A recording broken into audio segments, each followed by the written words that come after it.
Vortex is brought to you by Abilities Workshop, a nonprofit organization consisting of parents who are committed to improving the lives of individuals who are living with neurological disorders, and NeuroNeeds, an organization consisting of healthcare professionals committed to improving the lives of individuals who are living with neurological disorders.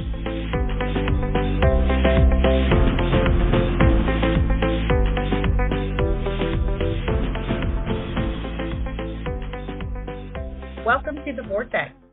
Our guest on this episode is Dr. Paula Kruppstadt. Dr. Kruppstadt graduated from the University of Texas Health Science Center at San Antonio in 1990.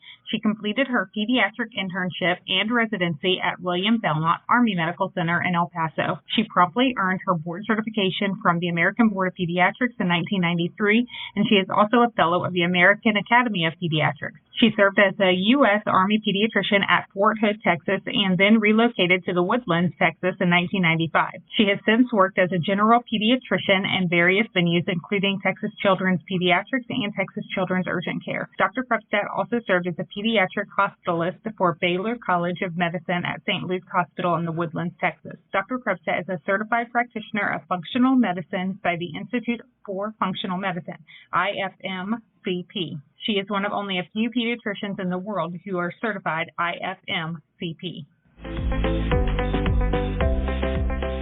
I would like to welcome Dr. Paula Kruppstadt to our episode this week. She is an extremely wonderful doctor out of Texas, and she's going to be giving us some insight when it comes to biotoxins and immune dysregulation. But before I ask you all of those details, please tell us what brought you to studying autism. I studied pediatrics and did a pediatric internship and residency, and I graduated from medical school in 1990. And at that point in time, the rate of autism was about 1 in 10,000. Through the years, it just became much more common to find children that had neurodevelopmental delay, that were not neurotypical, and it just got worse and worse and worse. Then my own health suffered, and then 3 out of my 4 children developed autoimmune conditions. When Western allopathic medicine couldn't give me the answers to the things that I struggled with, I started to kind of explore more and think outside the box. One of the things that several good friends of mine that were nurses, before I went to med school, they said, you always need to listen to nurses and you always need to listen to mothers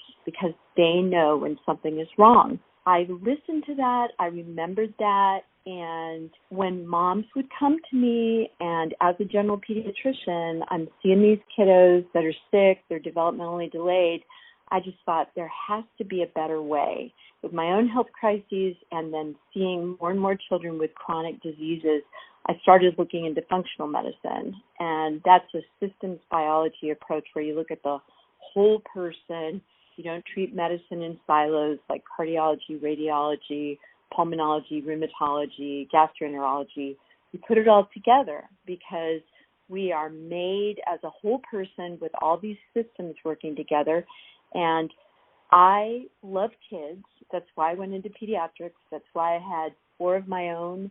I just thought, well, hey, I love this, and I would love to see children restored that are devastated by autism. So that's kind of how I got into it. And have you seen a lot of kids make huge gains? Have you been encouraged by the success stories of many of your patients? Yes, we have seen children develop speech, gain words, and it's almost like they're unlocked, where they couldn't express themselves or they had just stopped. Instead of regressing or not developing at all, they get their eye contact back, they get their words, they start meeting their milestones. And I would wager to say, and I think a lot of parents would say this too, that most of their kiddos who are autistic, you can tell they're very smart, but it's just like they don't have a way to communicate what they know, and they just get frustrated. So yes, we are seeing that through different modalities, the biomedical approach, but it's just so exciting. It's like that's when we cry, that's when we get the little videos from the speech pathologist and from the parents. Today, we heard words, we got a knuckle bump, we got eye contact, And so, yes, that's the best part of practicing functional medicine and treating children with autism when they start to return. To anyone else that has neurotypical children that have developed exactly on time or even ahead of time, they'll never understand how hard you fight for that eye contact, how hard you fight for those first words. And I say it so often to parents, really and truly, when you fight for them, man, does it make it that much more worth it when you see it. When you really get to experience it and you get to hold tight to the joy of the moment. And I encourage any parents that are listening right now to really focus on those small moments. Those small moments may seem small to society or to others, but they're gigantic to you and to your family and to that child. Relish it, enjoy it, and realize that you've gotten somewhere. Because it's a cascade of them. You have to fight for each one, but once they start coming and you get that high from having one thing happen, you can't wait until the next thing happens. Yes. And that, as a practitioner, I don't have children with autism, but I have children with immune dysregulation. As a practitioner, trying to help parents to say how important it is, don't drink cow's milk, don't eat certain things, and then let's think about all the things we can do. And then when they do get eyesight back, it's like, yes, see, 3 weeks, yes, we got it. So it's very exciting. It is. It's worth all of the tears and the time when you have those moments of joy.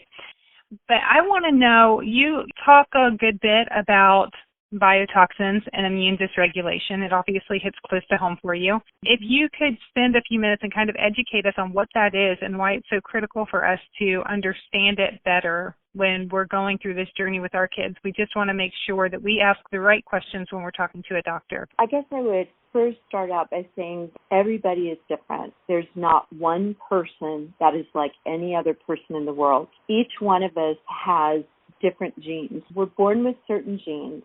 Some genes are modifiable. They're called epigenetically modifiable. And then some are hardwired, non-epigenetically modifiable, means you get what you get, you don't throw a fit. If you have weaknesses, God made us with backup plans. There are ways to support weak or what you could call dirty genes to support them so that you can get well. What are biotoxins? So we can talk about toxins. An example of a toxin is when you take a Sharpie and you take the top off of it and you sniff it. That's a toxin, and it's called toluene, but it's not made by a living organism. But a biotoxin is something that's made by something that's alive.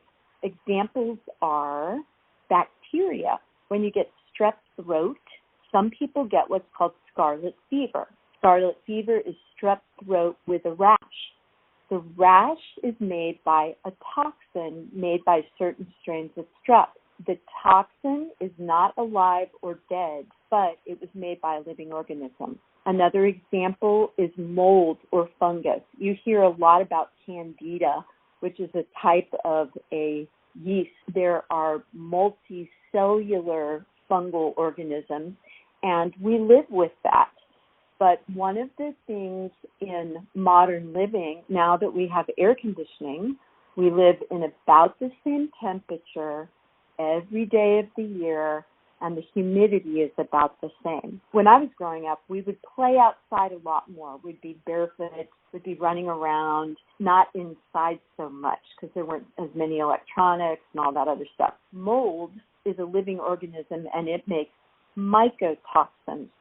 Other examples of biotoxins are like the venom from a spider, the venom from a snake, and then there are some fish that make biotoxins. You hear about puffer fish.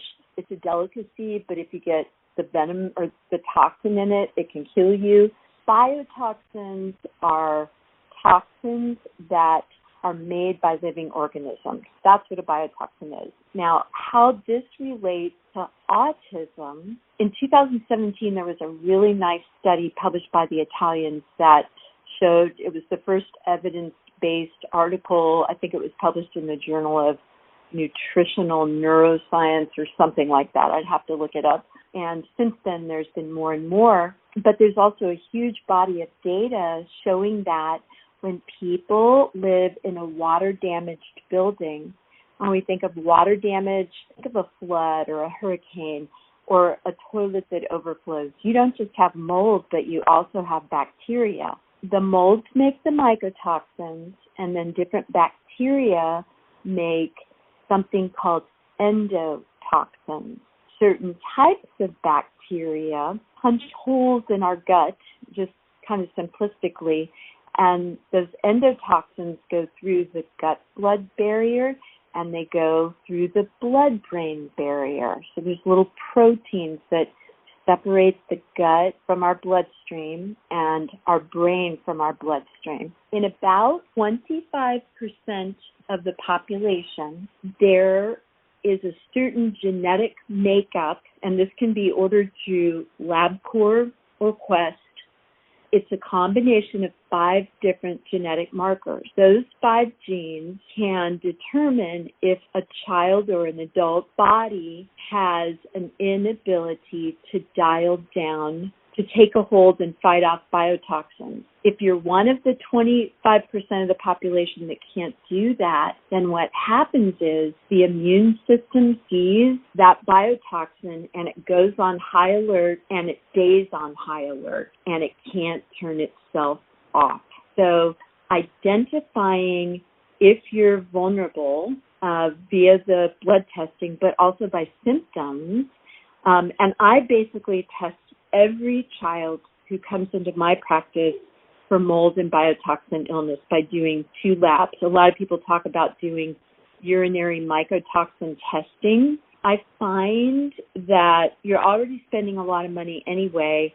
Why not go to the definitive testing to see, number one, if you have the genetic vulnerable makeup, but then if that pathway in the body has been activated, then there's a hormone in the brain that goes down.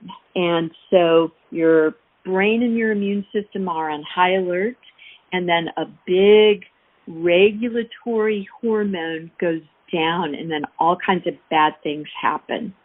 Is cortisol the hormone you're talking about? Actually, the hormone is called melanocyte stimulating hormone, or MSH. And MSH is made in the hypothalamus. That MSH is then secreted from our pituitary gland.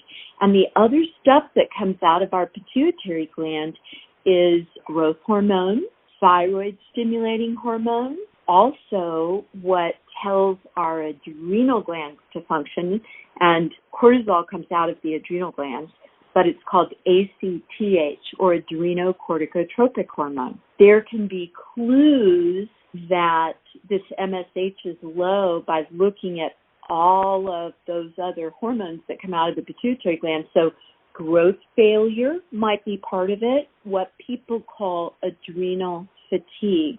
But what is adrenal fatigue? The adrenal gland in an adult is about the size of a walnut, and it's on the back of each of our kidneys. Little one probably starts out the size of a pea and just gets bigger as we grow. And for an adult, if you hold your fist together, that's about the size of one of your kidneys. So just imagine, a walnut stuck on there. Our adrenal gland produces a series of hormones, some that are called mineralocorticoids, that help us to respond to stress. So when we are stressed in any way, emotionally, mentally, physically, spiritually, we should be able to secrete cortisol. Or if you see somebody running into the street and you go, oh my gosh, I got to go get them, your adrenaline, which is epinephrine and norepinephrine, kick in, your cortisol rises, you go get them, and you're supposed to get them out of the street and come back to the side of the street, and you would want to cool down. But what if you stay all excited, like your adrenal glands are fatiguing themselves by burning through all those hormones? MSH is made in the hypothalamus, and then it's like this huge control hormone that affects multiple body systems. I don't know that I've ever studied MSH before, but I'm certainly going to be looking into it more now. Yeah. Finding myself stammering over the thought about this, going, wow, how have I not known? How do I not know about some of these fantastic fundamentals? Me too, as a doctor. I mean, I heard a few of these hormones mentioned in medical school, and then some of them, this whole biotoxin pathway, wasn't really discovered, all the intricacies of it, until the late 1990s and the early 2000s by a family practice doctor in Maryland. His name is Dr. Richie Shoemaker. The thing about this master control hormone, MSH, it affects so many things. Every child in my practice that is autistic or on the autism spectrum has sleep trouble, either initiating sleep or staying asleep or just having very restless sleep. Melanocyte-stimulating hormone, it helps regulate melatonin, and melatonin is made in the pineal gland.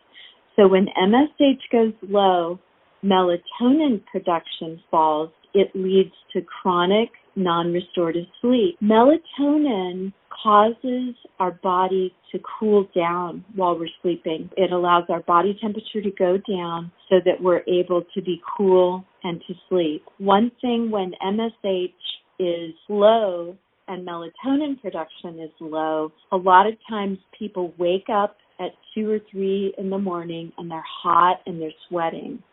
But they can also have temperature fluctuations throughout the day. It's like hot flashes, but you're a man or you're a teenager or you're a little kid and you're like, what is going on? The other big thing that happens for our children that are nonverbal and they can't tell us what's going on, well, if they're banging their head as if they're in pain or they're stimming and they're grabbing their head, I think pain. And I think frustration, like they can't tell us what's wrong, but if they're hitting their head, maybe they're in pain. Or if they're rocking their head back and forth, what if they're in pain? When MSH goes low, our endorphin production falls. And when endorphins fall, we develop pain. People who have chronic pain, like fibromyalgia or unexplained pain syndrome, in children sometimes it'll show up as unexplained and prolonged growing pain. Why do they hurt every night when they didn't even play really hard the day before or the day that they were hurting? When your endorphins go low, you also get depressed and anxious and have insomnia. It's a cycle that repeats itself. I think one of the biggest effects when MSH goes low is that when we look at our immune system, about 70% of our body's immune cells and lymph nodes surround our gut. If we could take our intestinal tract and spread it out, the surface area, it would be, for an adult, anywhere between a badminton court to a tennis court. And there's little lymph nodes all around in there, and the lymphatic system helps clean out debris. If the barrier between what we eat and chew and goes down our GI tract, there's a one-cell layer in the small intestine. There's a little lymph node at the bottom of every cell. There's like this little junction between the cells called the tight gap junction, and it's like a series of little lock and keys. So like the Panama Canal, where it opens up and then it closes. It opens up and it closes. So melanocyte stimulating hormone sends signals to the proteins in those tight gap junctions and tells them to stay closed or open. Many people say all disease begins in the gut. That's true. But if you have a brain that's telling your gut to be leaky, you can do all the right things dietarily and still have problems with your gut. And by dietarily, I mean removing sugar, removing gluten, removing casein, which is a protein in dairy that's very inflammatory, and just kind of chase your tail, removing this and removing that until you don't have a lot left, but you're still having gut problems. Well, if the brain is telling the gut, don't stay closed in that little series of locks and gates is opening and closing. If it's open, then you got to correct your leaky brain before you can fix your leaky gut in its entirety. The next thing that can happen when melanocyte stimulating hormone is low is that the reason it goes low, because when you're exposed to these biotoxins, our immune system starts making these little chemical messengers called cytokines. And cytokines say, go on high alert, you're inflamed, you've got to mount a response. Well, after a while, our white cells, which are part of our immune system, don't know if they're coming or going. They don't know if they're supposed to do something like to fight an infection or if they're just supposed to hang out. They lose their regulation. One of the things that I hear very frequently is that a child that is autistic, either they don't get sick at all, like they may not ever get a fever, or they're sick all the time and they stay sick and they can't seem to get well. And why is that? That's because the white cells don't know what to do, and the cytokines have suppressed MSH, and then they just don't know what to do. Biotoxin illness also, with melanocyte-stimulating hormones being low, then our adrenal gland hormones go low. Our adrenal glands make cortisol, which allows us to respond to stress. It makes progesterone, and men and women both make progesterone. Then it makes testosterone and DHEA sulfate, estrogens. It makes mineralocorticoids like the cortisol, and then steroids. If it helps balance our electrolyte, a lot of children with autism that have biotoxin illness will develop heart palpitations. They might get up and pass out, or they may wet the bed all the time, or they may be excessively thirsty, peeing all the time, or feeling like they have to urinate all the time. It's because this whole brain telling the adrenal gland what to do doesn't work right. They can't concentrate their urine, and that's another problem. I have so many questions flooding into my mind as you talk.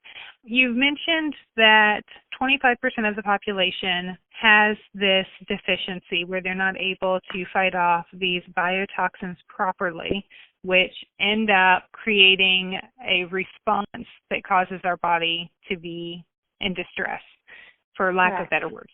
But you mentioned that you could do this test as a blood test, or you could identify it as symptoms. So I've got a two-part question for you. What kind of blood test should we be asking our doctors to run? And, you know, if it's rather expensive and if people don't have the dollars to maybe put into it straight away, what are some of the symptoms that they should say, oh, those are red flags, this is really something that we might try to identify as we save up the money for the test? Right. Well, first of all, the cash price, if you don't have insurance, and I've got a lot of families that do health sharing, or they don't have insurance at all. And the cash price for the genetic test is, I think, about $182 or $185 through LabCorp. And it's called, I don't have the test code number, but it's called HLA-DR1/3/4/5DQB. So the DR1, the DR3, the DR4, the DR5, and the DQB, those are 5 separate genes, and it's around $182 or $185. If you don't get that discount, I think they charge $600. Most of the practitioners I know can negotiate a cash price with LabCorp. That's what I extend to my patients. They don't have insurance, or they do, or they have a catastrophic deductible, like $3,000, $5,000, $6,000, $10,000. I'm like, heck, just pay cash, and you do it one time. So that's what you need to know to determine if you have the genetic predisposition. Then the MSH, melanocyte-stimulating hormone, it is only done through LabCorp. Now, you know what? Life Extension has an agreement with LabCorp. It's a little bit more than the less than non-insured cash price that a physician or practitioner, medical practitioner can negotiate. But Life Extension offers this too, and I think you can just order it, but you have to order it, pay for it ahead of time online. So they do that HLA test I was talking about. Then the melanocyte-stimulating hormone. Don't get it through Quest because they don't have the right one.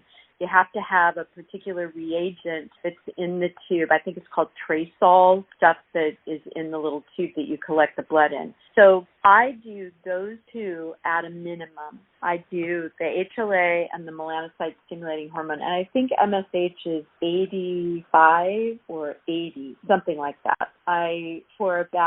That makes sense to when I do 80, so around $165 to $170, you can know whether or not, number one, you have the genetic vulnerable makeup, and then number two, if the pathway has been activated. So when LabCorp generates normal labs, they say certain lab values are a certain normal range. Well, the normal range for MSH, melanocyte-stimulating hormone, is 35 to 81. But on the LabCorp form, it says 0 to 40. And if it was 0, you'd be dead. So I don't know why they put 0 on the form. So, now, if parents order that through either ask their practitioner or through Life Extension, how you determine if you have the haplotype, because it'll come back and it'll be all these numbers and you'll go, what's this mean? There's a website called myhousemakesmesick.com. myhousemakesmesick.com, and there's an HLA calculator, and you just click on that selection, and then you look at your labs, and it tells you on that little website, myhousemakesmesick.com, on the HLA calculator page, how to plug in your kids or your own genetics. I see adults and children. So the adults that I see who present with chronic pain and fatigue, thirsty all the time, but they don't have diabetes, and they're waking up and peeing all the time, and they're thirsty in the middle of the night.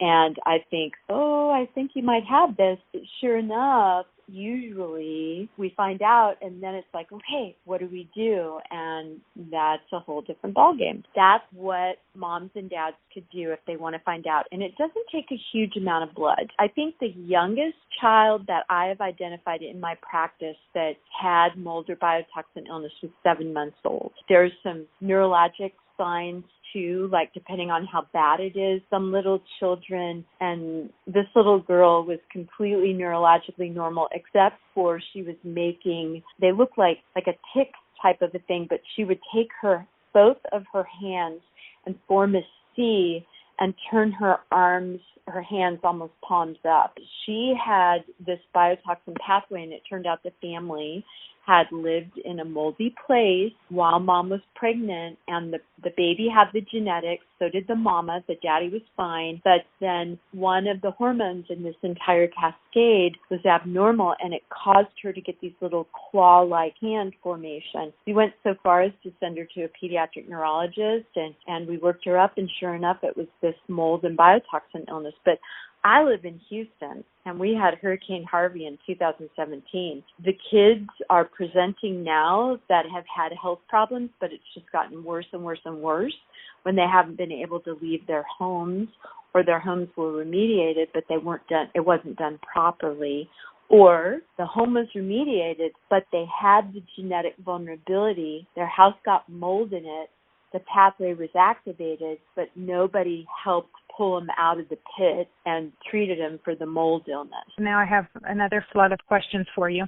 Two things straight off the top of my mind. You mentioned that the mom had it and the child didn't. I imagine children with autism, I believe that children with autism are just a bit more fragile. I think that our world is more toxic now than it was years ago. And children that, in my opinion, are born into this world that are a bit more fragile to toxins, they can get overloaded with toxins 1,000 different ways. Then they hit a breaking point. But the parent component of it, it's a genetic piece. Do you see this traveling through families? If a child has autism, do you often find that their parent is one of this 25% also, or that at least one of their parents are? Because I can think of families right now that have different immune issues, but then one child in that family turns up to have autism. Yes. You're absolutely correct, because the apple doesn't fall far from the tree. The genetics of a child are the combination of the mom or the dad. You combine those. So very frequently, one of the parents will maybe struggle with anxiety, or depression, chronic pain. They have their own issues. They don't have neurodegeneration in their adults and hit all their developmental milestones, but they're not great and healthy and thriving, and they do have some health struggles of their own, like gut problems or whatever. But you're absolutely correct. Yes, the toxin burden in our environment, our world is so much more toxic. And I hear this story over and over again. We start doing a toxin history and we go, okay, so when you had so-and-so, what house did you bring them home from the hospital in, or were they born at home or at a birthing center? Then where did you live while you were pregnant?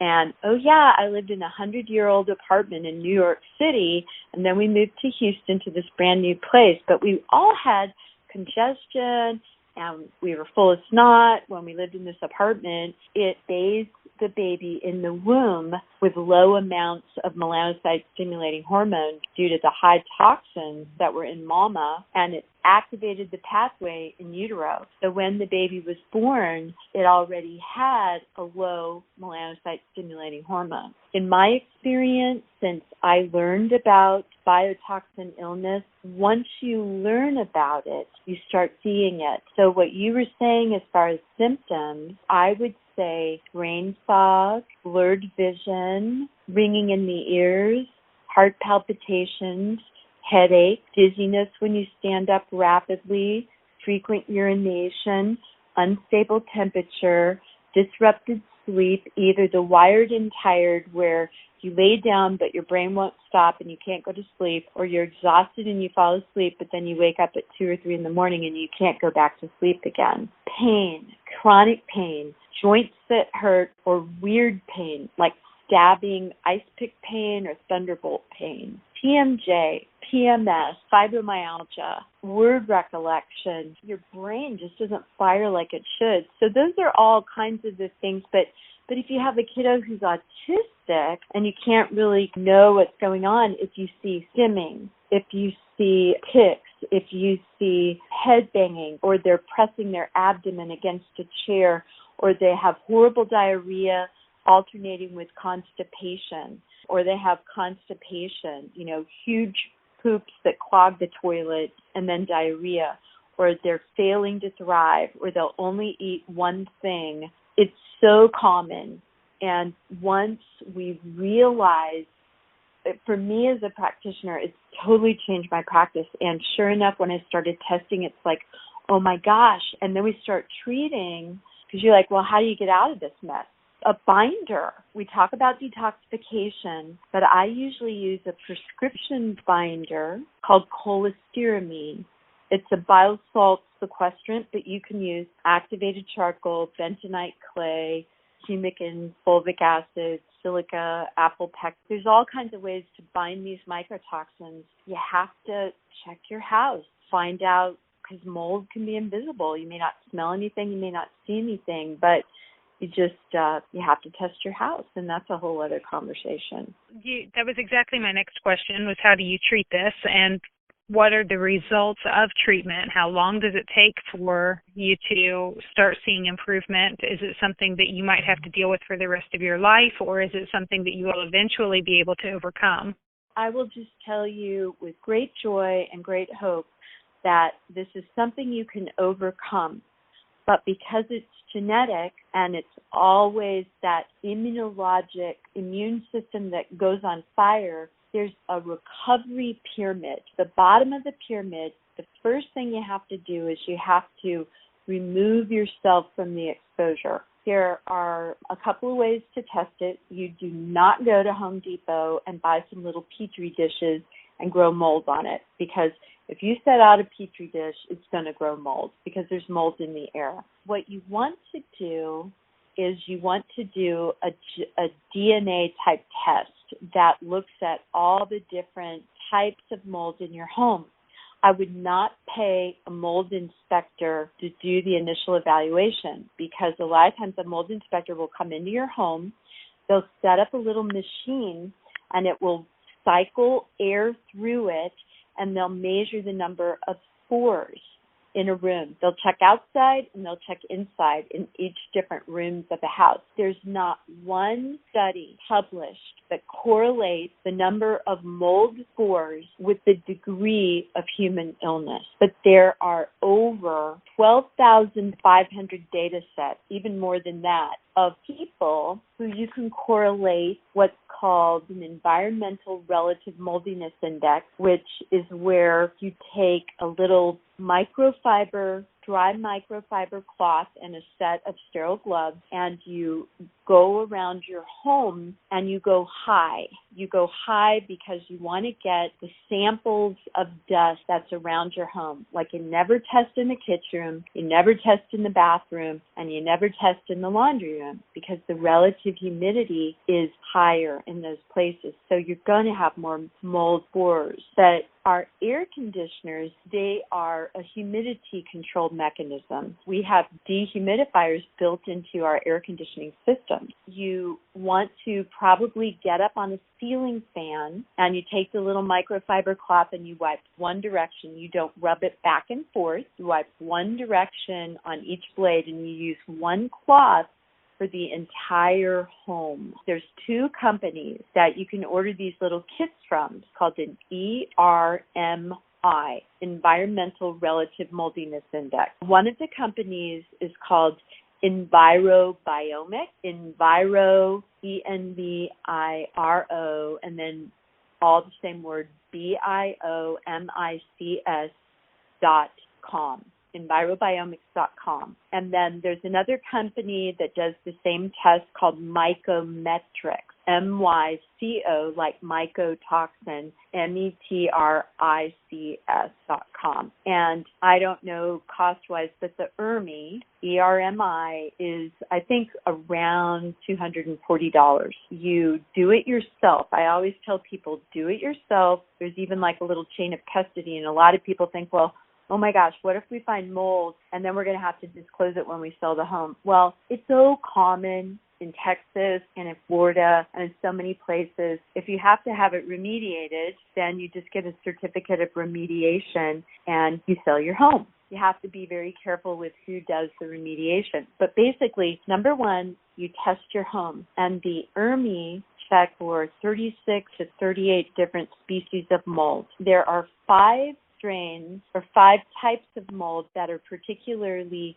pathogenic or disease-causing in people. And that's something called Aspergillus penicilloides, Aspergillus versicolor, something called Chimodium globosum, another one called Stachybotrys chartarum. And Stachybotrys is what people say toxic black mold. That's what it is. And then another one called Wallemia cebi. Each of the toxins produced by each of those organisms can make people sick in different ways. For example, that Chimodium or Chimodium globosum tends to give people major fatigue, narcolepsy. They're falling asleep all the time. So if you've got a super-duper lethargic kid or super-duper lethargic adult, then Chimodium globosum is probably going to be in really high levels in their house. Recently, I think it was Seattle Children's Hospital. I think it closed for a while because there were several children that died there because of mold. And they found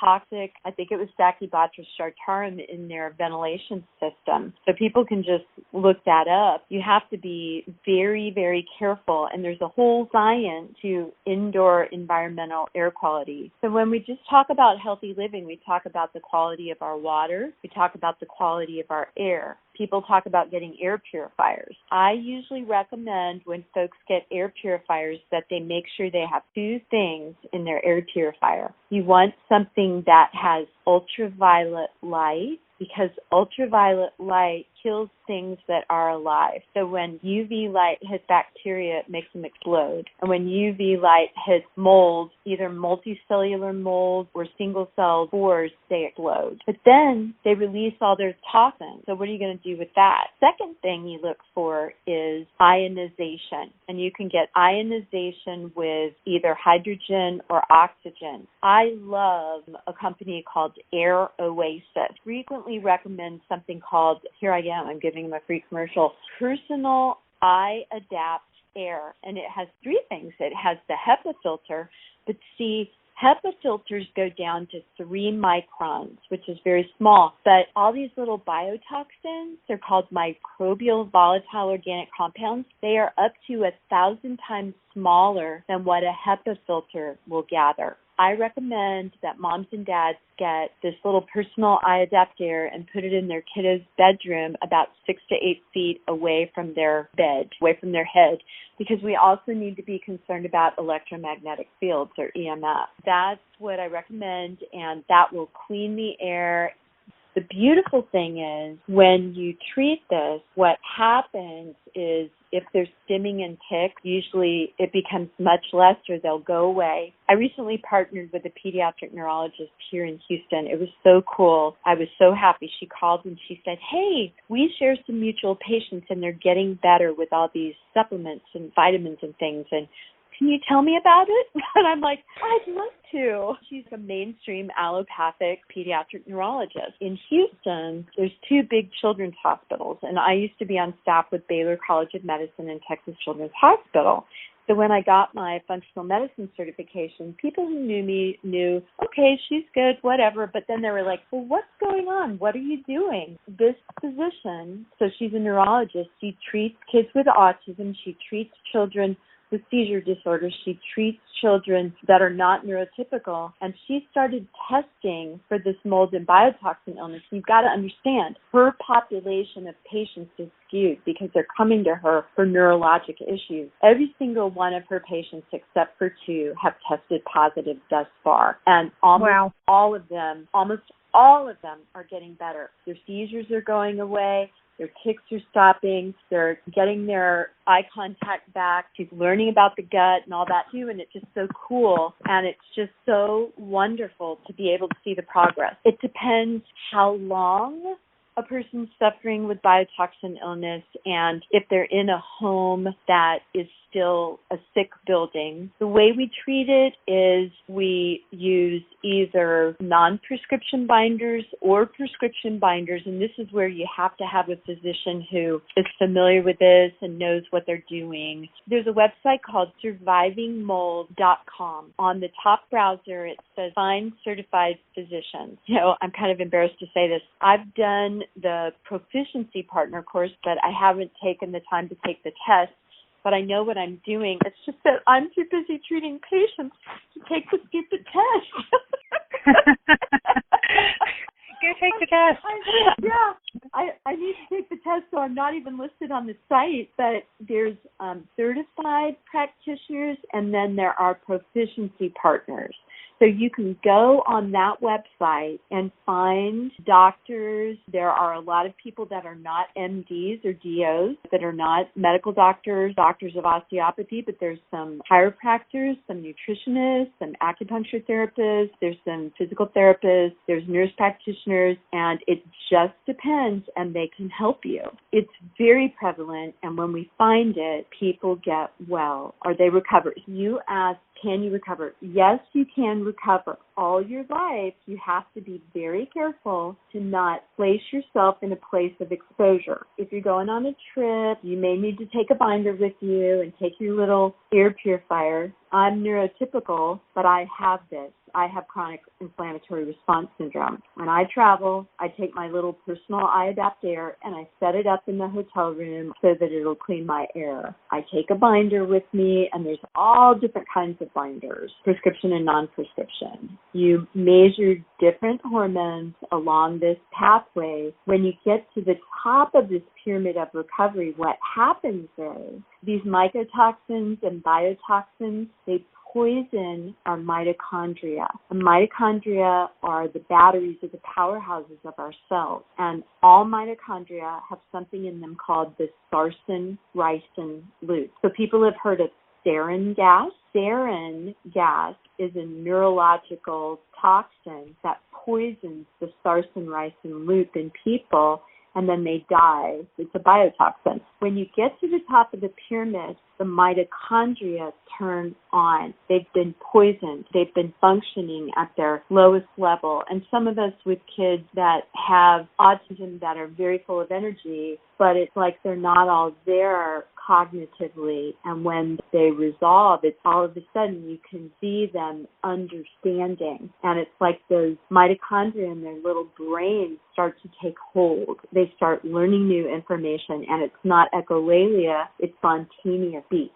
They're able to learn new information. So those mitochondria aren't poisoned anymore, and they turn on, and you can literally prove this. You can draw blood of people that have theirs and see how their mitochondria are not making the proteins. But then you can draw blood of people who've recovered and their mitochondrial proteins start being made again. And it's like everything turns back on. This, I believe, is something that is extremely common in our kiddos with autism, and we just kind of got to dig a little deeper and kind of lift up the hood and go, okay, is this going on too? Or if you're trying to help your kiddos get better and you get them to a certain point, you just can't seem to get beyond that, then a lot of times this is the key. I'm soaking in this information. I think that I knew some of this information on the surface level, but you've done an exceptional job of breaking it down and helping us understand how the biology works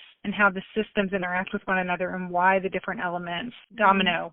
Thank you for the explanation.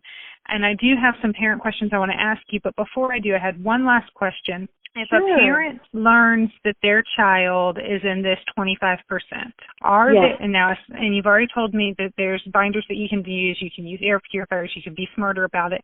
Are there any vitamins that they should be looking to? Are there any nutritional things that they should be doing to help their immune system be its best while it's overworked? Yes, that is a great question. Knowing that when your immune system is on high alert and it's fighting this invisible battle, a really wonderful thing to give your child is high-dose fish oil. I usually recommend that children that haven't gone through puberty get 1,200 milligrams of EPA to about 900 milligrams of DHA. And then if you have pubescent children, you go ahead and give them the adult dose, which is 2,400 milligrams of EPA to about 1,800 milligrams of DHA. You just have to look. Sometimes the ratios are flipped, but that is a buttload of fish oil. Now, if your child can't take fish oil, because a lot of people have issues in the conversion, there is borage oil. With the borage oil, I like pure encapsulation. So they have 1,000 milligram borage oil. So for a little kid, if you can mix it with a smoothie or mix it in something that they'll tolerate it, like if they can't swallow capsules, most kids can't anyway, I kind of like putting it in a tiny amount of organic orange juice because the acidity of the OJ can mask a lot of things, or putting in a little smoothie. If you give them 1,000 milligrams twice a day of the borage oil, or if they've gone through puberty, they're pubescent, I do 2 1,000 milligram capsules twice a day. Then you want to give them mitochondrial nutrients. When you look at a good mitochondrial nutrient, there's a lot of good mitochondrial things out there, but you're looking at alpha lipoic acid, you're looking at resveratrol, you're looking at EGCG, which comes from green tea extract, you're looking at sulforaphane, which comes from broccoli seed extract, antioxidants. A couple of the things that kind of come to mind, we utilize all different kinds of things. Orthomolecular makes a really good protein powder called MitoCore, and I think it has a lemon and a strawberry. It has like a pea protein base, and then there's MitoCore capsules, which are mitochondrial nutrients, kind of like a multi with all those mitochondrial things. And then there's also something called Spectrum Needs. I love Spectrum Needs, even for my adults that are completely neurotypical that have Biotoxin Illness, because I know their mitochondria are under attack. This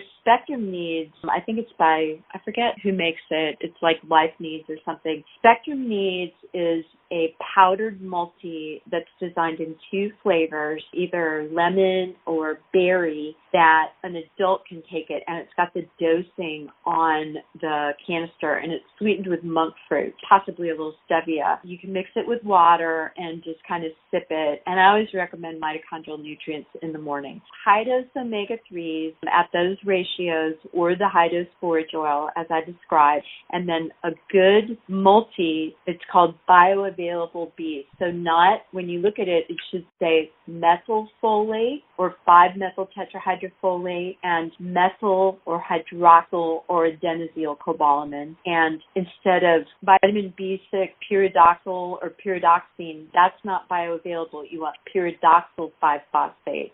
Mitochondrial nutrients and high-dose fish oil and antioxidants. That's kind of like the first place to start. And then get them on a gluten-free diet and a casein-free, and avoid corn. The only fruit that you shouldn't have are bananas, because bananas really mess with your insulin and blood glucose. And then you really should avoid stuff that grows under the ground, because it will feed the yeast. So we're talking potatoes. We're talking white potatoes, red potatoes, sweet potatoes, beet and carrot, and tubers. But onions and garlic are fine. And then avoid gluten, barley, rye, oat, wheat, felt, and gluten cross-reactive foods, which is corn, dairy, rice, millet, and yeast. So as a parent sitting here listening to you, I will tell you that half of the people listening just said, what's left? So what you feed your kids are chicken, turkey, grass-fed beef, grass-fed bison, fish, eggs, and you feed them real fruit and real vegetables: broccoli, cauliflower, asparagus, green beans, spinach, peas, fruit. I major on the low glycemic index fruit. And a real good way to get nutrients into your kids is, there's a really great little book. It's a little cookbook. You can buy it on Amazon, and it's called the Anti-Anxiety Cookbook by Allie Miller. And she's got a little section in there for kids. You're just talking real food, nothing processed, and that's labor intensive. I encourage everybody to watch The Magic Pill. It talks about the dramatic, it's like when we're withdrawing from our gluten and we're withdrawing from our dairy, and how one little girl on that, she's autistic, they did 5 days, and she finally started eating again after 5 days. She did a major flip because she withdrew from the dairy, she withdrew from the gluten, which make short-chain opioids, and they're addictive, and they make us crazy. The Magic Pill on Netflix. It's free. All right. We have our marching orders. Clean up diets. Stop stopping at McDonald's and Chick-fil-A and everywhere else. Eat real food. Right. It seems so simple when you say it, but it's so hard when you're in today's society and you're thinking that's a foreign concept altogether. You know, everything I know. to do natural and pure is just so foreign to our culture right now. First question that we have is from a mom. She has 2 children that are 5 and 3. She wants to know how to help neuroinflammation. One of the best things you can do, and you know what you said about how overwhelming it is, usually I recommend one change at a time. Like the first thing you do is you take out the dairy. Once you got that mastered, then you go to the gluten. Once you got that mastered, adding things in. To decrease inflammation in the brain and the body, to stop the fire in our kids' brain, is you remove at least the dairy and the gluten. You give them clean air, clean water. You fill them up with fish oil. Really, the rate-limiting step is when they get oily poop. Usually, if you've got a tremendous need, your poop is never oily. You just keep giving them fish oil until they get water floating on the toilet or filling up their diaper, and you know that, okay, I need to back off a little bit. Because our brain is 60% fat, and all of our nerves, well, a lot of our nerves are covered with fat called myelin, and all the cells in our body are surrounded by fat. When we are inflamed, we're essentially rusting our cells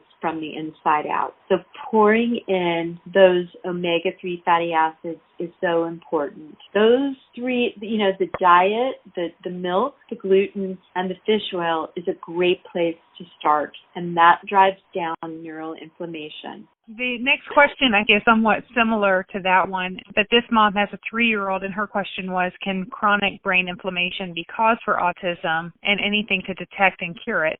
And I think that that's what you just addressed, is the idea of changing the diet slowly, one step at a time, introducing fish oil. Is there anything other than that? That's a really good question. You know, everybody talks about genetics, but it's like we want to It's something practical that doesn't break the bank. There is a company called GX Sciences. It's a CLIA certified lab. It would be a major HIPAA violation. They don't sell data like 23andMe. They sold their data to a pharmaceutical company, and Ancestry.com got hacked. GX Sciences has put together some very small but very important panels. It's a cheek swab. So you can get a cheek swab on a newborn baby. I do this in my practice every day because I have people who have children who are neurotypical and they have children who are autistic, and they're like, there's no way I'm going to do things with my currently neurotypical child that I did with my other child who is autistic for whatever reason. We do this genetic testing to kind of let us know what's under the hood. If we know that the body cannot turn down inflammation, I usually use 3 different things to modulate 3 different receptors in the brain. And this is actually another discussion unto itself. One is called low-dose naltrexone. It's not an opioid, but it's an opioid antagonist. So it binds to opioid receptors and then it drifts off, but it prevents the release of these little inflammatory messengers called cytokines from coming from those receptors. So low-dose naltrexone. And this genetic panel kind of guides you to tell you if the inflammation doesn't have an off switch. Second, there are cells in our brain called microglial cells. There is something called PEA, palmitoyl ethanolamide, that binds to microglial cell receptors and stabilizes their membrane and prevents them from releasing inflammatory cytokines. Then the third inflammatory receptor that you want to modulate are something called CB1 and CB2 receptors. So people have heard of CBD, which comes from hemp. I use a pharmaceutical grade, meaning there's no THC. I have a topical and I have oral that it's got some essential oil things in it called terpenes that make them more effective. And they cross the blood-brain barrier and they bind to CB1 and CB2 receptors, drive down the release of these cytokines that are like going ballistic in the brain. Chronic inflammation. Inflammation is the driver of all illness, and it is at the root of autism. And that's the first thing you have to do before you do anything else. You've got to dial the inflammation down. So we start with driving inflammation down, and then we start putting in some more nutrients. Chronic inflammation for autism, yes, it is absolutely 100% brain inflammation. Yes, kids can recover from that, and adults can too. I love hearing you explain things. I'm enjoying this probably more than I'm supposed to be because I get caught up in hearing you instead of thinking about what I'm supposed to say next. Here's a mom that has an 8-year-old, and her question is how to manage anger and violent reactions to disappointment and boundaries that he has a pathological demand. She goes, do they always have to have their way? It's a really complex question that involves many different things. What I was just saying is that with an 8-year-old kiddo, that anger and that frustration and that demandingness is a manifestation of inflammation in that kiddo's brain and body. When we think of inflammation, we think of something that's hot, red, swollen, and painful. Well, if he could unzip his brain and show it to his mom and dad, he'd go, Mom, Dad, look, my brain is hot, red, and swollen, and this is why I need my own way, and this is why I'm angry. Again, I would start with the thing that she can control, and she can control what comes into the household. No dairy and no gluten. You want to use those different modalities to dial down inflammation. So if you do oral CBD or you do topical CBD, I don't recommend full spectrum CBD because that's like you took the plant and you squished it and you got 80 different substances in it. That makes it much more likely that you develop an allergy to a component of the hemp plant. So I always go for a cannabidiol isolate. That helps. And then if you're working with a practitioner, that will prescribe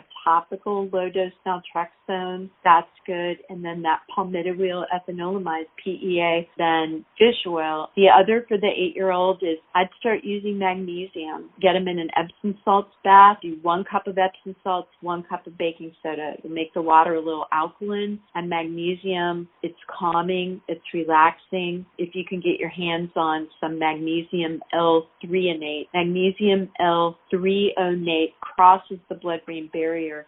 That's very, very calming, and that's available with supplement companies. I will have one last question for you, and I'll let you be on your way. I really do believe that I could talk to you for hours. I've learned so much already. The last question that I'll ask is a mom of an 11-year-old, and she says, what about glutamate? Are there issues when kids start taking a lot of supplements? Yes, that is a great question. So glutamate is the most abundant excitatory neurotransmitter in our body. Everybody has a lot of glutamate. When you have an inability to break glutamate down and turn it into GABA, it's like those are the kiddos that tend to be very inattentive, moving around and stimming. They just go until they exhaust themselves because it's their way of burning up the glutamate in their body. It's also really common for kiddos with a lot of glutamate to lay in bed at night and they're awake for hours. They can't go to sleep. It's like they're wired and tired. And there's usually a lot of anxiety with that too. Those type of things can be identified with these little cheek swab genetic tests. But I really like to avoid foods that have monosodium glutamate in it. MSG is a preservative. They stopped taking it out of Chinese food, but some places still do it. But when you look at a label, you could just Google monosodium glutamate and other names it goes by. When you're looking at a label, it'll say yeast hydrolysate, or you went to Chick-fil-A and you made a good choice and you got the grilled nugget. Well, you guess what? Their Chick-fil-A sauce has got MSG in it. Or Chick-fil-A is currently working on an MSG-free plan. I heard that through the grapevine from a good source. But it is a food additive that is in so many things. It's in dyes. Anything processed is probably going to have MSG in it. And an idea is if you get Old Bay, which has been around for years, Old Bay, and like you make some crawdads or some crawfish, you do some shrimp, or you get some of the seasonings and it's got yeast hydrolysate in it, you got to make sure you're not putting glutamate into their food because that'll really set them off. The other is we know that fermented foods are really, really good for us, but some people have a tremendous amount of difficulty breaking down glutamate in some fermented foods and then histamines, which are in some fermented foods. There is actually a pharmaceutical that if I identify that a person has trouble with breaking down glutamate, it's called amantadine. And amantadine is an old antiviral drug from the 1970s that was derived from a plant. And what it does is it modulates something called the NMDA receptor in our brain. And that NMDA receptor takes glutamate and it converts it to GABA, which is a calming neurotransmitter because we want everything to be in balance. So in that little receptor is magnesium and glycine and zinc, and you want all that stuff in balance. But if you take amantadine, and I usually give amantadine in the morning, and for an 11-year-old, probably 100 milligrams in the morning. A lot of psychiatrists will use amantadine for anxiety or that wired and tired thing, but I love it because it's not only antiviral, it also modulates that NMDA receptor, and it levels things out so that glutamate is not built up so high, the turnover to GABA is encouraged. That's what I do with glutamate. I'm going to need to listen to this conversation with you several times so that the show notes have all of the different links that you've given us. Okay. It'll be a longer section than traditional, but I want to make sure that everybody that's listening will have these that they can click on and follow, because it's incredible information that you've shared with us, and I'm grateful for that. We all are. Before I tell you goodbye, though, I'm going to need you to spell the amantadine. Is that what you said? Amantadine. Yes. AMANTADINE. Amantadine. It comes in a liquid and it comes in a capsule. And like I said, I usually use it in the morning, but you can use it twice a day. Is it prescription or is it a supplement? It's a prescription. To everybody listening who didn't grab a pen early enough in this segment, I promise it's all going to be in the show notes so that you can click on a lot of these different ideas. It is with great thanks that I thank you for your time and in helping all of us. Do you have any last words of encouragement or anything that you want to say? Well, thank you. I appreciate the opportunity to share. It is so overwhelming and it is so difficult as a parent. I spend my days doing this, trying to encourage parents too, to say, remember, they didn't get this way overnight. They're not going to get better overnight, and it's one step at a time. If we look at the journey ahead of us, it's just overwhelming and we can be completely defeated. But if we just look one step ahead, you can't compare your kiddo to anybody else. If you've met one child with autism, you've met one child with autism. We're fearfully and wonderfully made, and God knows your child better than anybody else. He loves them more than even you can too. Just remember, you've got light enough for the step in front of you. You just do your best. When you're feeling discouraged, think of something you're grateful for. Start your day with gratitude, and even if you have to put a sticky note on the ground on the side of your bed so that when your feet come out of bed and you put your feet on the ground, your feet crumble on the sticky notes, just go, what am I grateful for? I've got a roof over my head, I've got food to eat, and I've got a child that I can kiss and hug and love on. Make sure you surround yourself with people that are encouraging. You need to set good boundaries. Put yourself in a community of people like this wonderful podcasting community that I'm just kind of learning about. Really want to encourage parents to surround themselves with people that are like-minded and that are going to be encouraging. The other is, thanks again for letting me speak. Thank you. You're welcome. I appreciate it. Thank you so much. The content within this post and all the Vortex podcasts is not intended to be a substitute for medical professional advice, diagnosis, or treatment. Always seek the advice of your physician or other qualified healthcare provider with any questions you may have regarding a medical condition.